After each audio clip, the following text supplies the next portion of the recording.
Aqui é a doutora Ellen Pessoni. Estamos de volta com o segundo episódio do podcast da Clínica Ellen Pessoni, um centro de tratamento vascular de excelência no Rio de Janeiro, com uma unidade no Rio de Janeiro, uma unidade em Niterói. E eu estou aqui com a minha equipe, doutora Juana Lacerda.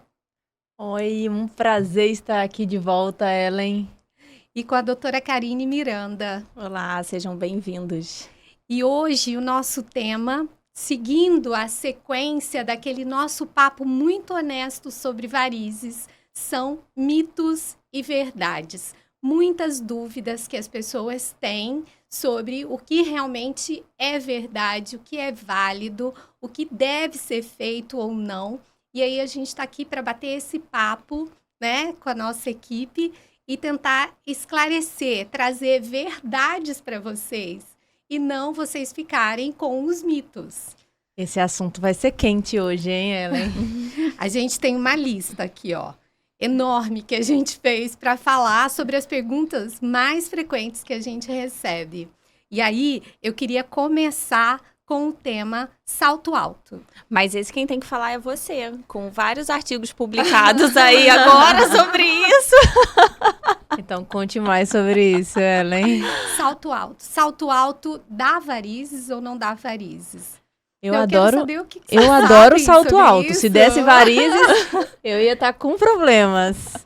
É um assunto que eu não gosto de falar também não, porque eu uso todo dia. Mas o que a gente sabe é que não é que salto alto tem estudo comprovado que dê varizes diretamente, né? Mas a gente sabe que quando a gente usa salto alto, ainda mais aqueles saltos muito altos, a gente compromete o funcionamento da nossa musculatura da perna, né? O que a gente chama de bomba muscular da panturrilha.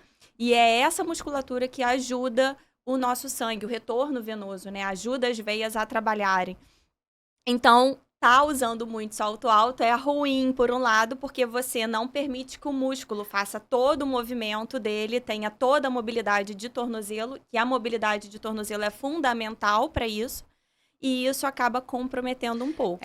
O que a gente sabe é que a circulação, ela funciona com um conjunto de coisas. Não é somente a veia que drena aquele sangue. Ela tem que ter um suporte, ela tem que ter uma ajuda de algo mais para aquilo funcionar, principalmente na perna. Quando nós evoluímos, né, nós éramos quadrípedes. E aí nós nos tornamos bípedes. E aí isso trouxe um problema na realidade, porque a gente tem que levar o sangue ao coração contra a gravidade. E aí, para isso acontecer, existe esse conjunto todo. Então, é a veia que leva o sangue, mas para ela levar o sangue precisa da musculatura ser boa, funcionar bem para dar o suporte. A gente precisa que as articulações funcionem bem também. Existe uma coisa que muita gente desconsidera, mas é o coxim do pé. Esse coxim do pé, todas as vezes que a gente pisa, ele também impulsiona esse sangue. Então, quando você usa um salto alto, você está desconstruindo essa estrutura. E não só a bomba de panturrilha passa a não funcionar, mas o coxim do pé e a articulação, ela também não passa a não funcionar direito. Agora, quando que o salto alto atrapalha a circulação? É sempre. Então, o salto alto, ele não dá varizes. Mas quando você fica muito tempo com um salto muito alto, então isso pode prejudicar esse funcionamento.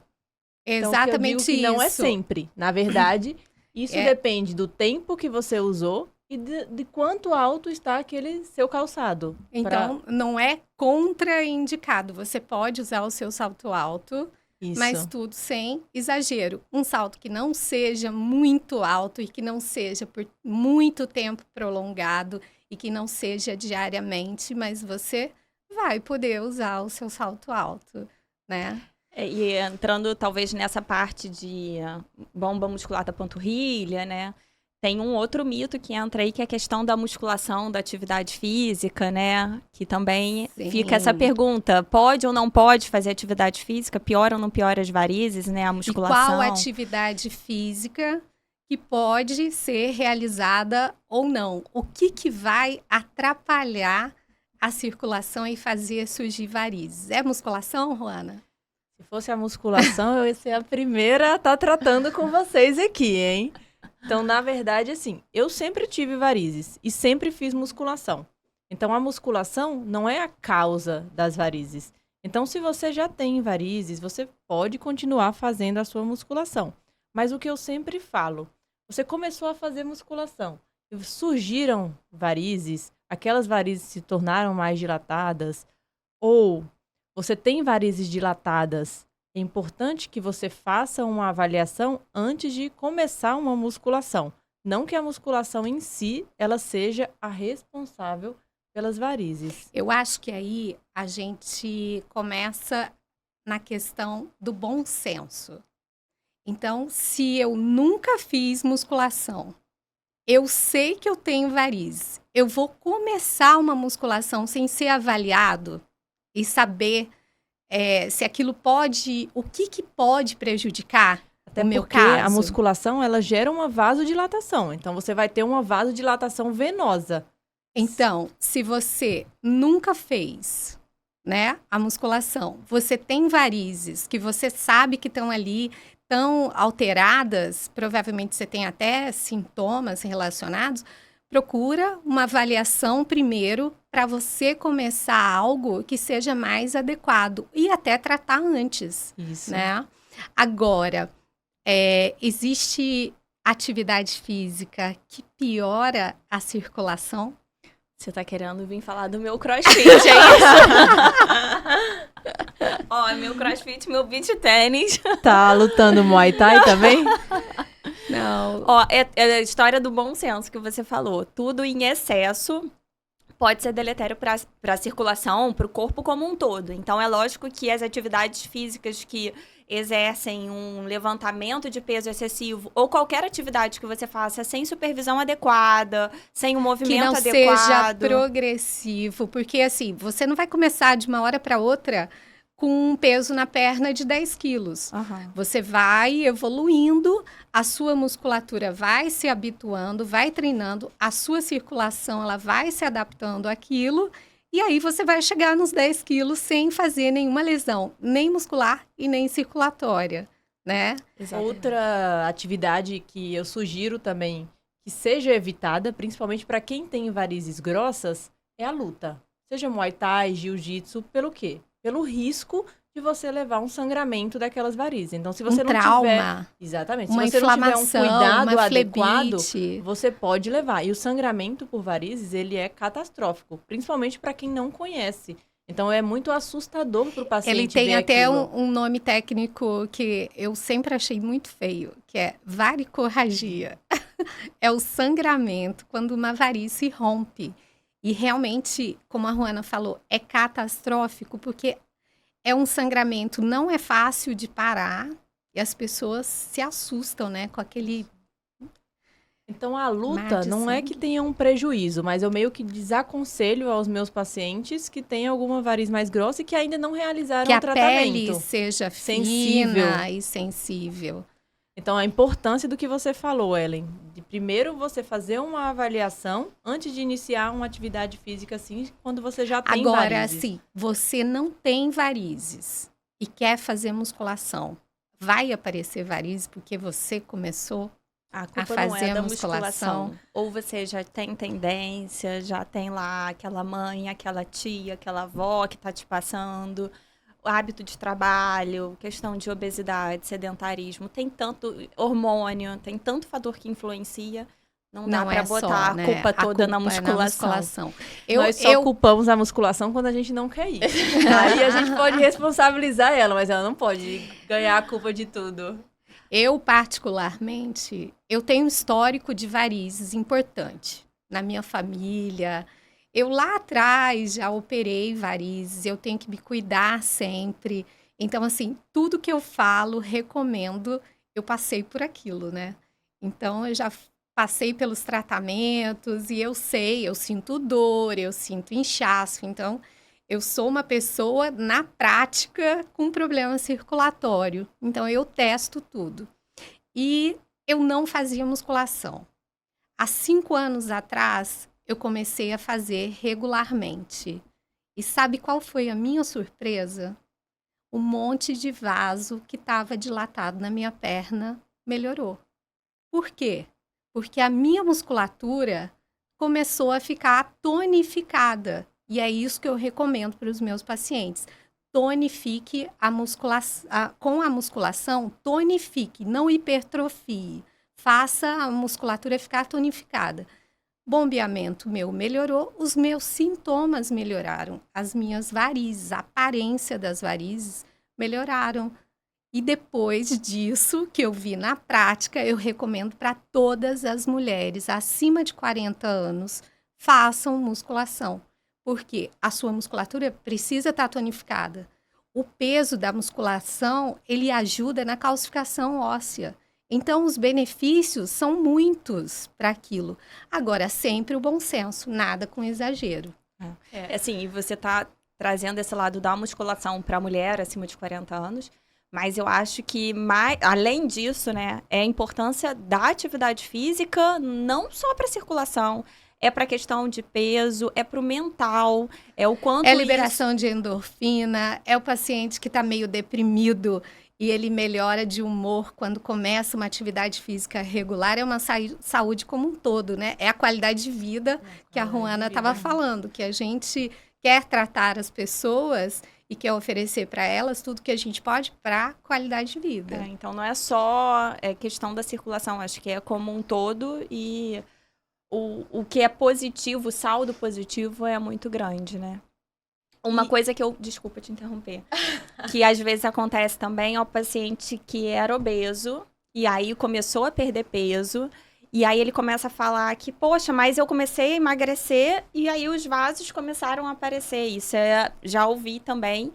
E é um outro ponto importante, porque, na verdade, a nossa circulação, os nossos vasos, eles estão mergulhados ali naquele tecido de gordura. Isso é um outro mito ou verdade.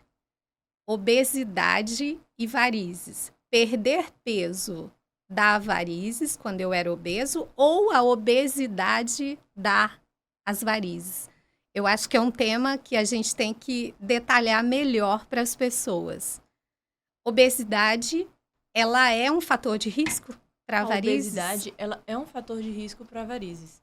Quanto maior a pressão intraabdominal, mais difícil esse retorno venoso. Assim como você falou que quando nós viramos bípedes, você tem que lutar contra a força da gravidade, então o normal é que o sangue saia do pé e vá até o coração aqui em cima. Então ele tem que lutar contra a força da gravidade. Além disso, quando você é obeso, você tem que lutar contra uma pressão intraabdominal maior. Então, a obesidade, sim, é fator de risco para varizes. Aí a Karine falou outra coisa. As pessoas falam, eu comecei a perder peso, eu era muito obeso e começaram a aparecer as varizes. Eu fiquei com varizes depois que eu emagreci. É isso a verdade? Karine, explica melhor o que você estava já falando. Que, na verdade, o que acontece é que os nossos vasos, as nossas veias, as varizes, né, quando são essas veias só que doentes, elas estão mergulhadas no tecido de gordura que a gente tem, que é entre o músculo e a pele. E aí, na hora que a pessoa começa a perder peso e esse coxinho de gordura vai diminuindo, a veia que já estava doente, que já estava ali, ela começa a se tornar aparente. E aí cria esse confundimento, que na verdade a gente tem que entender que já era uma doença pré-existente e ela só se tornou visível, né? Então, obesidade, ela leva ao aparecimento de varizes e perder peso diminui a dilatação das veias. Só que as veias que já ficaram muito dilatadas, elas vão ficar mais aparentes. E ótimo, que vai ficar mais fácil de tratar. Então, esse é o momento. E vocês recomendam que a pessoa emagreça para poder fazer o tratamento de varizes?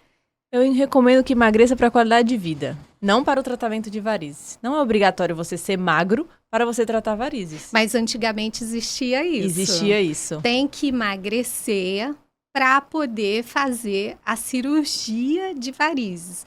E por que que isso acontecia? Os tratamentos hoje não obrigam a perder peso, até porque a obesidade, ela dificultava até tecnicamente a cirurgia. Sangrava mais. Exatamente. Você não encontrava aveia também no meio daquela gordura. E aí, muita lesão linfática. Essas técnicas atuais, elas não obrigam que o paciente tenha que ter a tal IMC para tratar. Até porque falar para uma pessoa que está com sintoma, com varizes dilatadas, que ela tem que emagrecer para se tratar, para melhorar os sintomas dela, é cruel, né?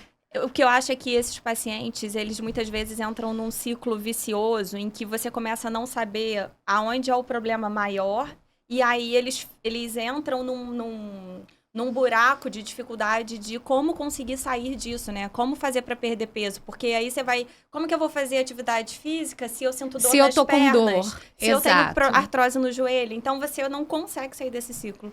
E eu tô com dor porque eu tenho varizes, mas eu tenho que caminhar para poder emagrecer, para tratar as minhas varizes. Realmente vira um ciclo e a pessoa não consegue sair daquilo, porque a dor não deixa ela emagrecer, fazer a atividade que ela precisa e, ao mesmo tempo, ela não emagrece e não era tratada.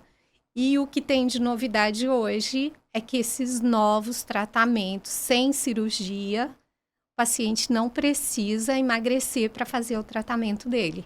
Até porque se a gente limitar a obesidade como um limitante para o tratamento, a gente está excluindo pessoas de realizarem o tratamento. E a gente está tirando esse benefício de devolver qualidade de vida, até de estimular que elas façam uma atividade física, de estimular que, com a melhora das varizes, elas tenham mais autoestima para perder peso.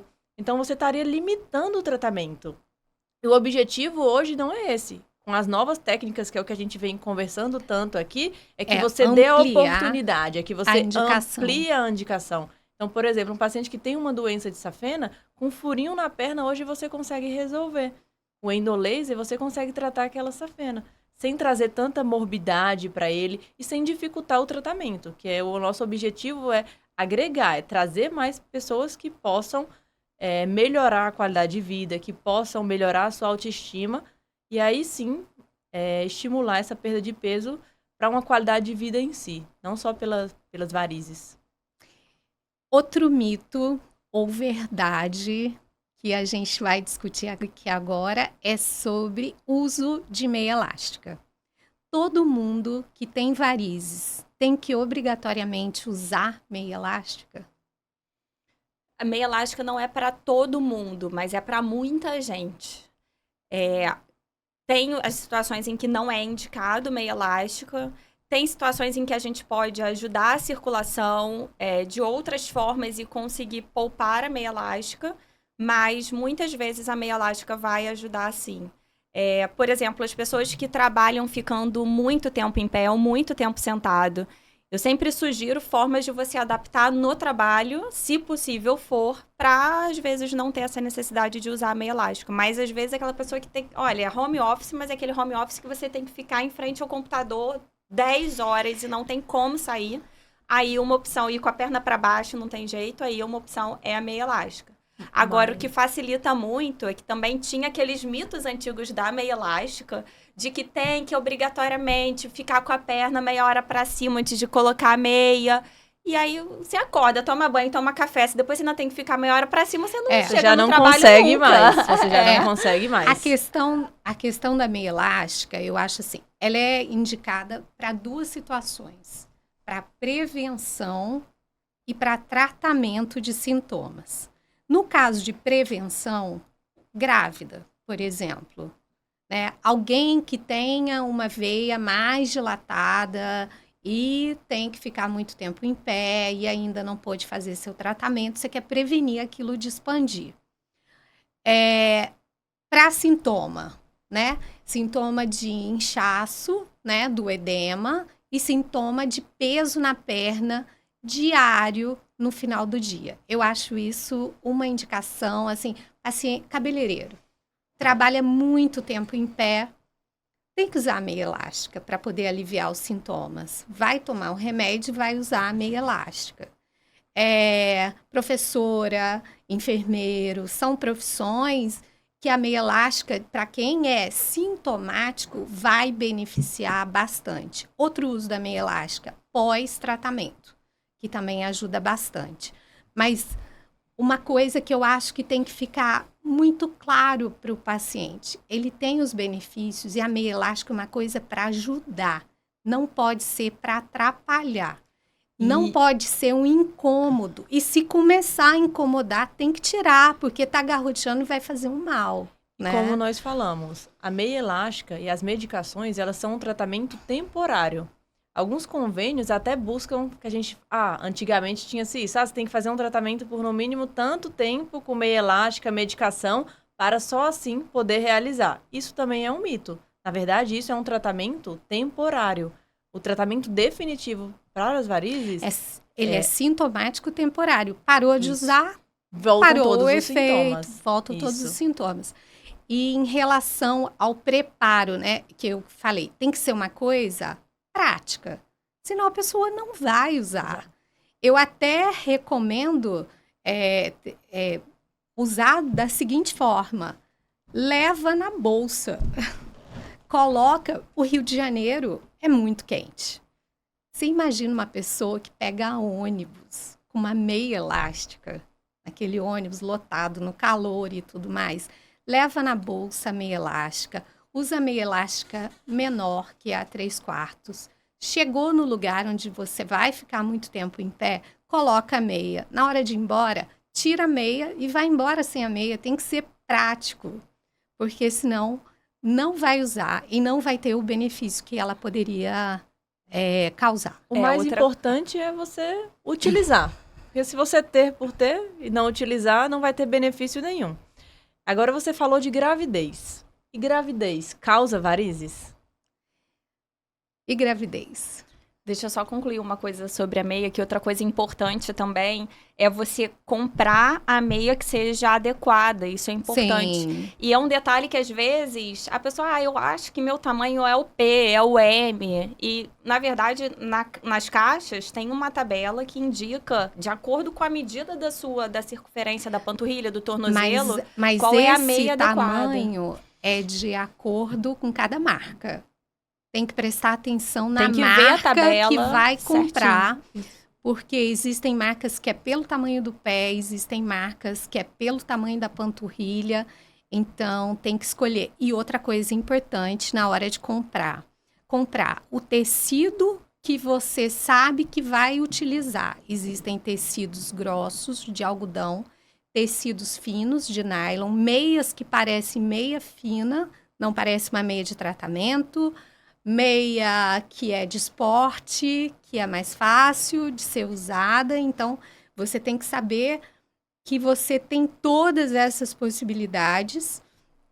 A compressão tem que ser a compressão correta, porque existe meias que comprimem muito, de alta compressão, meias que não comprimem nada, e a compressão graduada, que as melhores marcas vão ter. O que é uma compressão graduada? Tem que comprimir o tornozelo um pouquinho mais e ir aliviando à medida que sobe. Porque se ela comprime lá em cima, uma das principais queixas é garroteamento. Então, garrotei a perna, eu não vou usar, tá garroteando, porque tá comprimindo muito lá em cima. E o ideal é que ela vá comprimindo e aliviando à medida que sobe. Senão, realmente, a pessoa não consegue usar. Então não adianta simplesmente comprar pela internet, né? Porque eu já vi pacientes que chegam, doutora, já comprei a meia aqui. A gente não tirou a medida, não avaliou o paciente antes para saber qual era a compressão ideal para ele. Mas a enfermeira da nossa clínica mede os pacientes e dão para eles a medida. E aí ele já vem com a meia comprada lá. Então é importante ter uma avaliação. É importante ter uma avaliação para você escolher a melhor meia para você. Para meia ajudar elástica a é escolher. elegância hoje também, né, gente? Eu adoro, particularmente, quando faz frio, então, nossa, adoro, me sinto mais elegante. E tem meia de todas as cores agora, né? Tudo isso. Eu gosto no inverno de usar meia preta, que Eu também adoro meia não preta, parece gente. meia de tratamento Não. e você tá ali com uma meia que tá ajudando a sua circulação. Eu confesso que eu só usava mais na época do plantão, agora nem tenho usado Adoro. muito. Mas me conte, gravidez é causa de A varizes? Ruana, ela tá curiosa. Eu acho que pra ela tá falar da grávida. gravidez, Eu acho que é hein? Ela quer falar da gravidez. Não me assustem. O que Karine. acontece na gravidez? Gravidez acontecem alterações que são fisiológicas. Quer dizer, o organismo se adaptando àquilo. Mas ela pode ter consequências patológicas, levar a alterações, sintomas. Então, assim, não tem como fugir das alterações fisiológicas na gravidez, correto? Por que você ganha líquido no corpo? Para preparar para o parto. Você tem que acumular líquido no corpo para as articulações dilatarem na hora do parto normal, né? O organismo Isso. da gente acha que fisiológico. vai ter parto normal. É fisiológico. Aumento do abdômen. Criança cresce, o útero cresce, começa a comprimir os vasos. Diminui a velocidade de drenagem do sangue. E aí tem uma outra questão, que é até uma questão nova na literatura. Existem receptores de progesterona nas veias. Então, o aumento dos hormônios da gravidez, o aumento da progesterona, algumas pessoas têm esses receptores aumentados, vão dilatar mais as veias. Então, assim, a gente já viu mulheres que ficam com a perna horrorosa na gravidez por causa disso. Então, essas são as principais alterações fisiológicas e que podem levar a consequências patológicas e, sim, o aparecimento de varizes na gravidez. Mas qual é a boa notícia? Mas o que eu digo para as grávidas, acalmem-se, não se preocupem, porque elas tendem a melhorar depois que você tem o bebê. Então, dentro dos primeiros 3 a 5 meses, é a fase onde muitas varizes regridem. A gente vai conseguir fazer uma avaliação mais detalhada para ver o que realmente vai ser necessário tratar. 50% do que aparece na gravidez regride nos 2 primeiros meses. Então, por isso... Essa é a boa notícia. Essa é a boa notícia. A perna tá ruim, mas ela vai melhorar, porque gravidez não é doença, né? Isso. Nasceu, melhora. Algumas varizes não. Vão ficar ali e vão precisar serem tratadas. E aí, pegando o gancho da gravidez, amamentação. Aí você teve o bebê, tem varizes para tratar, mas você está amamentando. Dá para fazer o tratamento durante a amamentação? Dependendo da Como técnica, você faz? dá pra gente fazer. Em geral, assim, eu não recomendo. A gente tem que esperar alguns meses, né? Os primeiros meses ali depois que nasce. Geralmente é aquele período mais intenso do aleitamento materno exclusivo. E nesse período eu não recomendo nenhuma técnica porque vai regredir. Depois que a gente sai do aleitamento materno exclusivo, a gente consegue já começar a usar algumas técnicas. Geralmente eu sugiro a parte de esperar aí 3, 4 meses para a gente avaliar, ver, planejar o que a gente vai fazer. E aí a gente consegue fazer a maioria das técnicas, na verdade, durante a amamentação, só que algumas a gente tem que coordenar para um intervalo sem amamentar depois que a gente faz o tratamento.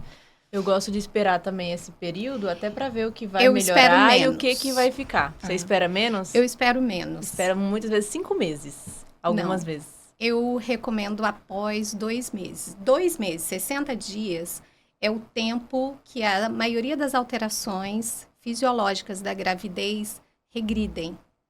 Então, com 2 meses, você já consegue avaliar essa circulação e, dependendo do que tiver para ser tratado, já ser tratado.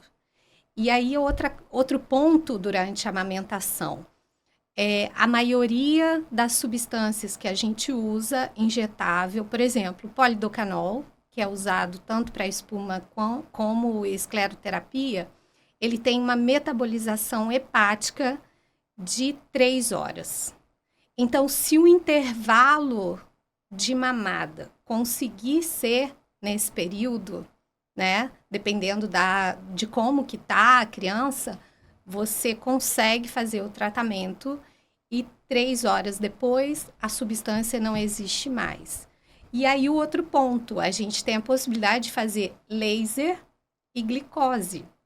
Então, não usar nenhuma glicose nós temos no organismo, não tem problema, né, você fazer ela. E o laser, ele não é radioativo, cumulativo, nada disso. Então, ele pode, sim, ser usado em quem está amamentando. O laser não tem nenhum prejuízo. Então, ele é a única técnica que, como a Karine falou, a gente não precisaria ver esse intervalo, né, das mamadas, por exemplo.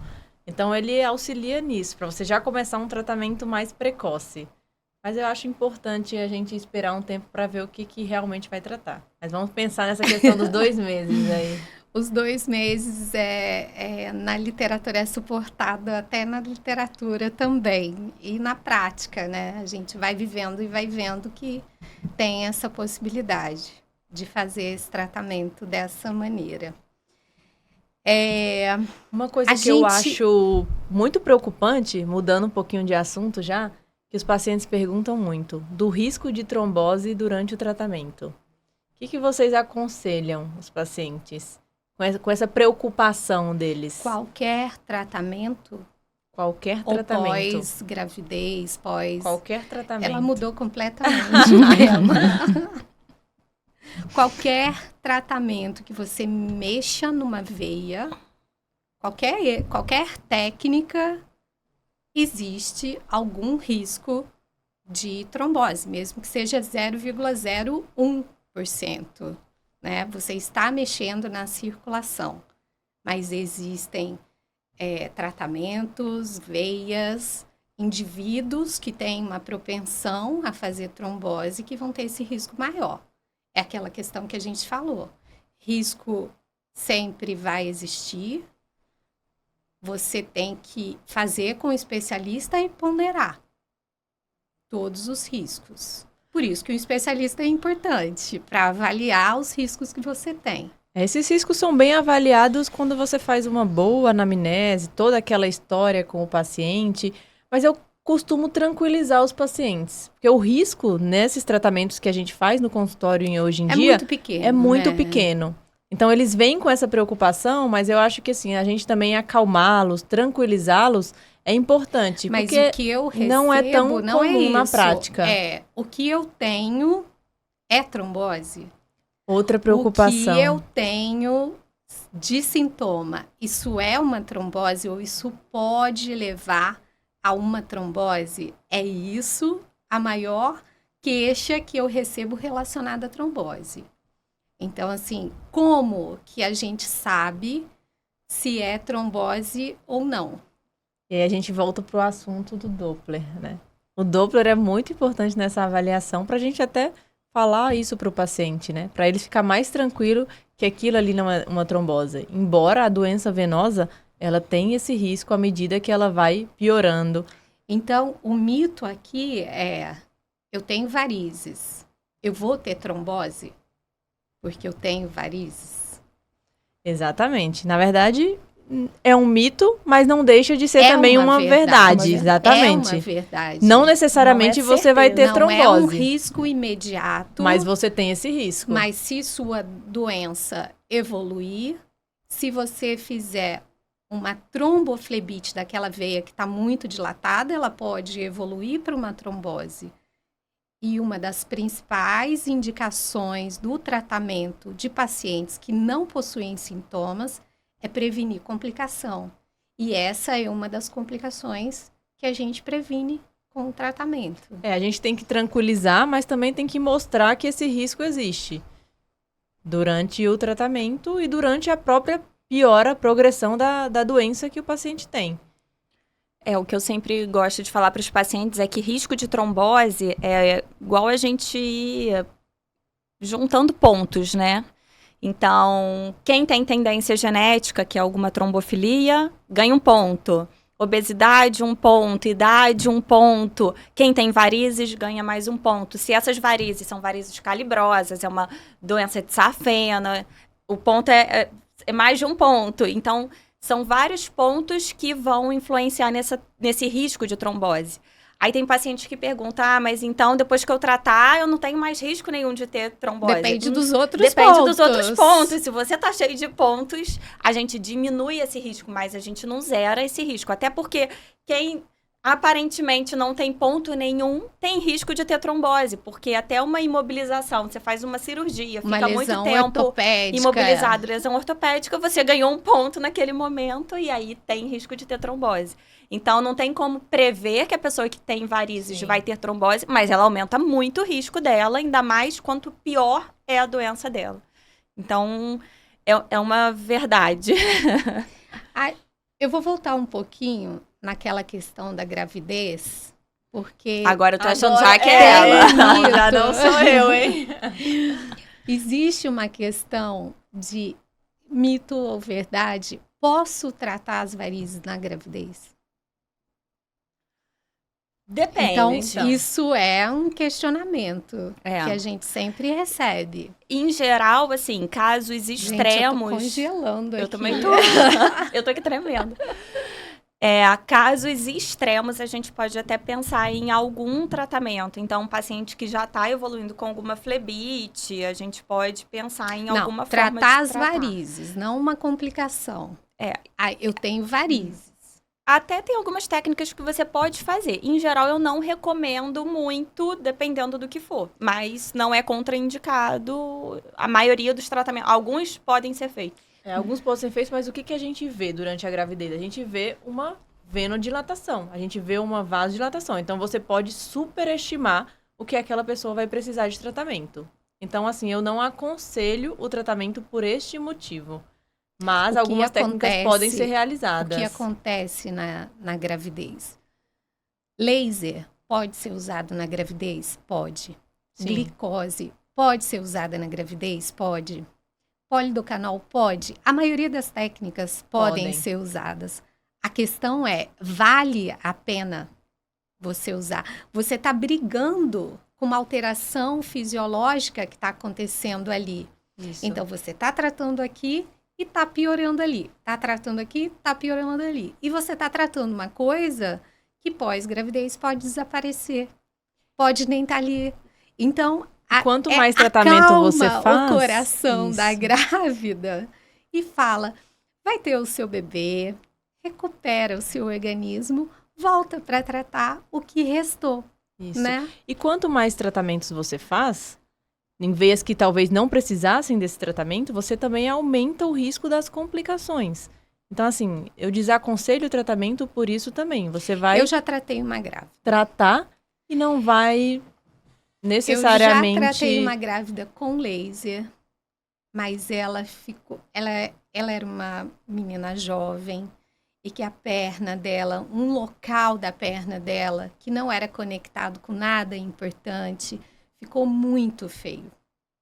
E eu vi a angústia dela, a depressão que ela ficou por causa daquilo. E aí eu expliquei para ela, né, que poderia não funcionar, porque a gente estava brigando com uma alteração fisiológica e que não era o momento, mas ela quis tratar, ela aceitou todas as possibilidades e a gente fez um tratamento com laser, que não era um tratamento muito invasivo, teve uma melhora temporária, ela ficou feliz. E aí foi um caso de exceção em que eu fiz um tratamento numa grávida. Mas a minha recomendação é, não vale a pena, espera a gravidez Ou passar. então, Karine, tá pensando em engravidar? Faça uma avaliação antes E trate antes de engravidar. Esse é o meu porque maior não vai descompensar. conselho. Exatamente. Se eu pudesse dar um Exatamente. conselho para quem tá pensando em engravidar agora, era esse. Faça uma avaliação, cuide dos seus vasinhos antes e depois tenha uma gravidez segura. Até porque, às vezes, os vasinhos que você tem antes da gestação, durante a gestação, aquilo ali, né, as varizes que você tem antes, durante a gestação, às vezes, aquilo ali agrava um ponto que é o caso da grávida precisar de um repouso maior, faz ela começar a ficar com aquele inchaço que já pode inchar um pouco da gestação, faz piorar ainda mais, e às vezes é o que vai restringir a grávida durante, né, esse período, vai aumentar o risco de complicação. Então, às vezes não, eu sempre também recomendo exatamente isso, né? Trata antes pra gente diminuir a chance disso complicar durante a gravidez, depois volta e a gente olha o que apareceu de novo, o que a gente vai ter que mexer. Outra pergunta que a gente recebe muito. Ficar muito tempo em pé, ficar muito tempo com a perna dobrada. Ah, eu estudo, fico com a perna dobrada muito tempo. Isso dá varizes? Gente, isso é muito comum. Eu ouvi a minha infância inteira da minha madrinha falar que eu não podia cruzar a perna porque isso iria dar varizes. Olha só, eu tenho uma tendência genética, tenho varizes, mas pela herança familiar mesmo que eu tenho, não pelo fato de eu ter cruzado ou dobrado a minha perna. Então, isso é um mito que a gente vê muito comum. Outro mito, não. Na verdade, isso é uma verdade. Por quê? O que acontece? Quando você fica muito tempo de pé, você não tem o bombeamento do sangue. Então, a musculatura está parada ali, que não está ajudando esse retorno venoso. E a veia está sendo sobrecarregada, dilatada. A veia tem musculatura. Essa musculatura venosa, ela fica dilatada, a parede altera. E realmente, se ficar muito tempo em pé, é um fator de risco para varizes. Isso é verdade. E depilação com cera? Mais um mito. Quem nunca se depilou com cera? Já pensou se a gente fosse ter varizes por causa disso? Eu tô preenchendo todos esses critérios aí. Tem mesmo, então. Então, as pessoas pensam por quê? Cera quente, né? Você coloca sobre a pele, dilata o vaso e aí você puxa, né? Parece que tá estimulando a formação de vaso. Mas você depila todo dia para fazer uma alteração dessa? Qual a frequência que você faz? Mas é uma dúvida que as pessoas têm, perguntam sempre pra gente. E aí, depilação não dá varizes. É uma tendência mais do organismo de formar a dilatação daquele vaso. Aproveitando o assunto depilação, outra pergunta que sempre tem é: posso fazer meu tratamento mesmo eu fazendo depilação a laser? Sim. Hoje é muito comum, fazer né? tratamento com laser das varizes e fazer ao mesmo tempo a depilação a laser. Não tem problema algum. Na realidade, a minha dermatologista brincava. Vou fazer a depilação aqui, se tiver algum vasinho, ele também vai junto e vai desaparecer, né? Eu só peço para ter cuidado quando vai fazer o laser na perna também, porque às vezes você acabou de fazer um laser, então você agrediu já a pele, aí você coloca um outro laser logo a seguir. Aí isso pode ter no mesmo dia. Isso, a pele pode sofrer com isso. Então eu peço só para ter esse cuidado para espaçar. De não fazer no mesmo dia. Exatamente. Exatamente. Eu peço para não fazer no mesmo dia, porque senão na hora que a gente vai tratar, a gente não sabe aonde foi feito o laser. Imagina se a gente fica disparando laser no mesmo local. Então, evitar a mesma região no mesmo dia. Para as pessoas entenderem que laser é energia, ele aquece a pele, ele aquece o vaso, ele aquece a pele. E aquela pele aquecida, ela está se recuperando. Se você vem com outro laser em cima da pele, na hora da depilação a laser, você pode danificar, pigmentar. Então, é por isso que a gente dá um espaçamento. Mas é uma coisa de um dia para o outro, né? As pessoas acham que o laser, quando a gente faz, é aquele efeito imediato e que o vaso já some na hora. Na verdade, a gente faz o disparo na hora, mas o efeito que acontece ali dentro do vaso, naquela região, naquela pele, aquilo ali ainda dura por um tempo depois. Então, por isso que é importante evitar que seja no mesmo dia, se for na mesma região. Outro mito ou verdade é se a ingestão, se comer muito sal, vai dar inchaço nas pernas.